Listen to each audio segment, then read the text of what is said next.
ছোট ভাইয়ের জন্মদিন, কেক কাটার জন্য রেডি হইতেছে। ওইসে এলা বাদ দে, তোর চুল আর পাটের চোপার মধ্যে পার্থক্য নাই। নাদি মোমবাতিটা জ্বালাও, জ্বলে নাকে? ওই জ্বলছে। নে এবার ফু দিয়ে আমাকে উদ্ধার কর, আসতে দিস। এমন ভাবে ফু দিলে আরেকটু লোকে নাদি মরে যেত গা। এত খুশি হওয়ার কিছু নাই, ভাগ্যেস কেকটা কেউ তেলস নাই।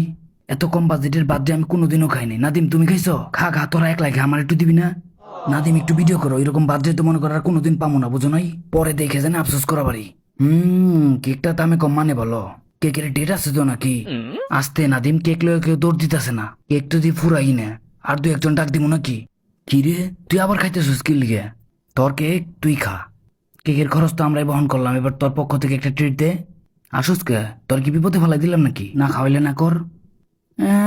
ওই 5 টাকা দামের চকলেট আমরা খাম না, কি কো নাদিম? হ্যাঁ নাদিম, থাও চকলেটের বক্স। আমরা ঠান্ডা খামু, বাইরে থেকে একটা ঠান্ডা বাই কর, বড় দেখা বাই করিস। কিপটা কোথাকার, এত বড় ফ্রিজটা ঠান্ডা খুঁজে পাস না? না তুই কি কুক আনতাছিস নাকি? এই কুক খাম না, কুক খাম না, ওটা ইসরায়েলি পণ্য। নাদিম একটা মজু বাই করো তো। নাদিম দেহর মুখটা কালা হয়ে গেছে, ভিতরে ভিতরে কান বানছে। কান্দিস না, ঠান্ডা ছোট থেকেই খামু। মজুর ছোট সাইজের একটা কেনলো। ভাই, জনির পক্ষ থেকে আজকে রাতের জন্য এই যে লাল গোলাপের শুভেচ্ছা নেন।